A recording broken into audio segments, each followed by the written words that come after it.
Wyndham City and Wyndham Art Gallery acknowledges the peoples of the Kulin Nations as the traditional owners of the land on which Wyndham Art Gallery stands and on which this podcast was recorded. We pay our respects to their elders, past, present, and emerging.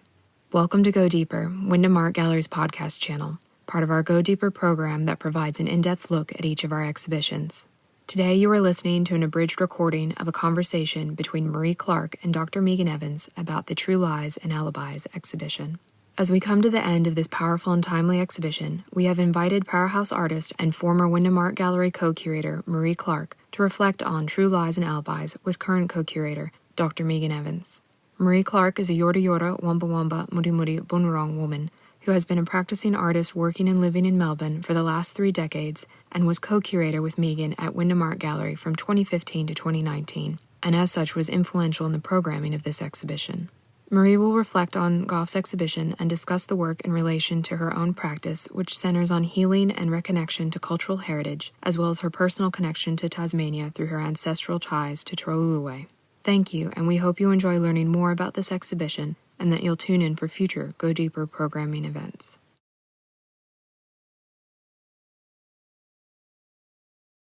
Welcome, Maree. I want to begin by acknowledging that I'm speaking today on the sacred sovereign lands of the Boonwurrung, and I pay my respects to their elders past, present and emerging, and to all Aboriginal people. And I really want to say thank you, Maree, I'm very grateful to have you being willing to talk today about your reflections on Julie Gough's True Lies and Alibis, which we cooked up together last year. Thanks, Megan. And it's great to be connected again to the Wyndham Art Gallery and be involved in the incredible exhibitions that you guys create out there. It's a real treat for me to have you come and talk about your part in this exhibition, not only because of that, but also because of your connection to Tasmania as a Trawlwoolway descendant. I just so admired Julie's work, and we're both connected through the Briggs line in both our families. And I remember last year when we were sort of looking at doing an exhibition around the 250 years since Cook and trying to select the artist that could represent that, and just so happy that Julie said yes. So Maree, what does this work mean for you personally, especially given that you've got a connection to Tasmania, you've got a connection to Tasmanian history, you've got a connection to Julie, and that all of those things must mean something much more personal to you about this exhibition?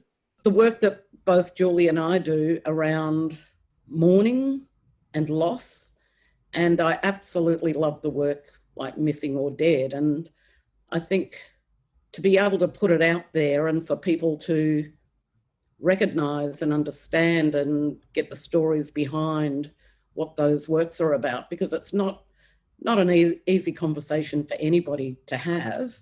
And I think a lot of people are in denial. But when you see that work in the gallery and all of those people either missing or dead or survived, I think makes people think twice about what's gone on, previously. I know your work often deals with the impact of that loss and grief, and you deal a lot with how people that have been the recipients of that violence, how intergenerationally people are still dealing with the impact of that. And your work on mourning and grief particularly aims at trying to find ways that are using traditional means to deal with that. Do you want to talk a bit about that? Yeah, well, I guess when I first started, and again, this is me having to go into the museum collections and research, and I know Julie does a lot of research with the work that she does, and going in there and researching the Kopi mourning caps, which is a traditional mourning method for Aboriginal people, and it's wearing Kopi, which is a gypsum on your head weighing up to 7 kilos, and wearing that anywhere from 2 weeks to 6 months, depending on the relationship to the deceased, or until it fell off naturally. Or you would take it off and put it on the grave, and then you were free to move on. But it's about carrying the weight of your grief. And then once you take it off, you just feel this lightness. And, you know, to be able to work initially with 38 Aboriginal women on the mourning practices and getting their stories of loss, sorrow and mourning was so powerful. And then to work with 45 Aboriginal men, again, getting their stories, and people in tears after you take their cap off or while they're holding it. And it's, yeah, whatever is going through their head, whether it's, you know, a recent loss or thinking traditionally what that would have meant to their family or their mob, their clan. But it's just such a powerful thing that I've been able to, well, work with yourself, Megan, and Amelie in the backyard, having people have that experience of wearing the kopie and feeling the weight of their grief is quite an incredible thing to do. And I've also, you know, done workshops all over the world now with that. I think that's probably why when I received that package of images that came to my home, because the gallery was shut, and I opened it and I looked at all those black silhouettes, and it really did make me think about being in your backyard with the kopie on my head and the experience of being enclosed. Like the thing was, when you had it on, it was like wearing a swimming cap or something. It closed over your ears and it shut out the world, and it was really safe. And then that you could actually experience you could allow the feelings of grief and mourning to come up, and then taking it off was like lifting off the grief. And I thought about all those people, and not the people who were dead, but the people who've survived and the people who were missing back then, and the impact of that on their families ongoing, like, you know, the generational impact of that still ripples now in the community.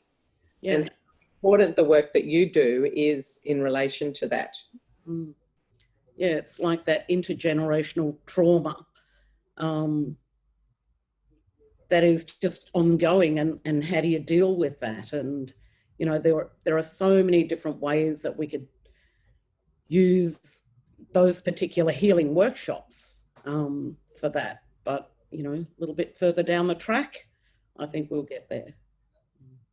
And you have been, you know, you have been doing that work, and you continue to do that work. And I think that's quite extraordinary. It's a beautiful, if you think about the kopie and those heads, they're really beautiful. I'd love to see an exhibition of both of them in the same space, because I think they're a beautiful pairing of both the trauma and the story of the trauma, and then the healing approach.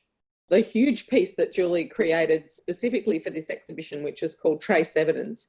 It's a 11-meter work that goes right along the wall. I know that you spend a lot of time researching and exploring the pre-colonial traditions. Can you speak a bit about that and how that influences your work? Going into museum collections and seeing our material cultural items held there, I remember first time when I went to Pitt Rivers Museum at Oxford University in the UK, and I'd only ever seen images of some of the objects that were held in their collections. And because I recreate these objects and items held in these museum collections, to actually see the beautiful little pelvis bone scraper or the beautiful necklace and stuff, it was a little bit emotional, because these objects are so far from home, not connected to anything. And, you know, one day in the future, I hope to reconnect those objects back with community and family and clan and mob, so that they can give those objects a story and a place and a belonging. I think what Julie does with her work, which is really incredible, like, and especially that piece where she's used Robinson's book and pulled it apart and highlighted different aspects of it and overwritten on it, is just amazing. That work makes me think of Julie as like an investigative journalist almost. With Stolen, Julie's using her investigative tendencies, has gone to colonial properties and photographed them from the gate, created a map of Tasmania with all of those pieces, linked to, in some cases, these beautiful kangaroo slingshots with stones that she's collected at the places. So what's your thinking on that one? When I look at it, I think I can really imagine her standing there, you know, with this, waiting to sling it at someone who drives out the gate. So I'm just interested to know what you think about that piece. Yeah, well, I wonder if any of the property owners sort of actually, you know, might have been peeping out the window, looking at her, photographing them. Maybe they were too scared to come out. Interesting work. And those slingshots just look amazing. Like, yeah, just how she does her research and then creates her work from that is just mind-blowing sometimes, I think. Sort of who knows what's behind the gate, what's in the house that might relate back to, you know, mob that lived there. Yes, that's one of the things that you and I have talked about a lot, is the notion that there is most likely a lot of artifacts and sites and objects that that white colonists or colonial families still own and actually are really important for that sort of important information to be handed back to Aboriginal people, and trying to find a way. Sometimes I think that the work you do and the work that Julie does provides an opening for people to maybe think about, okay, maybe I should give that back. Yeah, absolutely. Like, I can't wait for the day when we can finally sort of go travelling to all these sort of little outback communities, towns, stations, and the station owners, because I don't think if I went there by myself as an Aboriginal person, I probably would barely get in the front gate. But if I went with you, you know, we might be able to have access to the objects, items, and even if they don't give them back, at least they could be recorded, documented, and given back, I don't know, to community or held in museum collections where community have access to it. Anything you'd like to say, Maree, about what you're up to now, given we've lost you at the gallery? You're no longer with us and we miss you dearly. What sort of things do you want to share a little bit about where your work's up to at the moment, and some of the things that are now developing for you out of all that research that over the years and continue to do? Well, I guess, you know, during these tough times of COVID and after leaving Wyndham in October last year, I've since, and I left before I actually found out I got an Australia Council Fellowship. So that was fantastic. Then a few weeks after I left, I found out that I was the line-wide artist for the 5 new Metro Tunnel projects.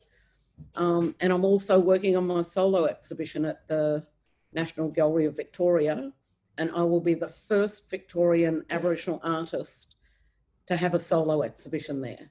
So, like, no pressure, but, you know, I actually set aside a week to make all this amazing work for the solo show, but COVID hit 10 times stronger down here in Victoria.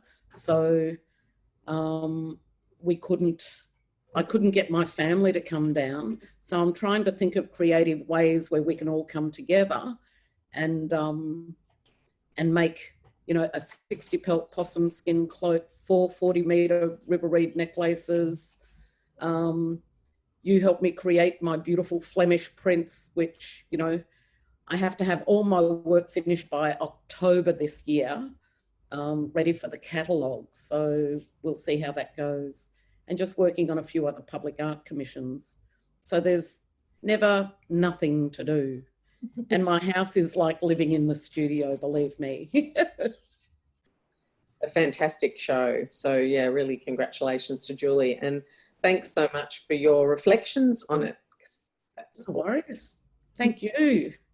You guys did a beautiful job. It's like one of the most powerful shows I've seen out there.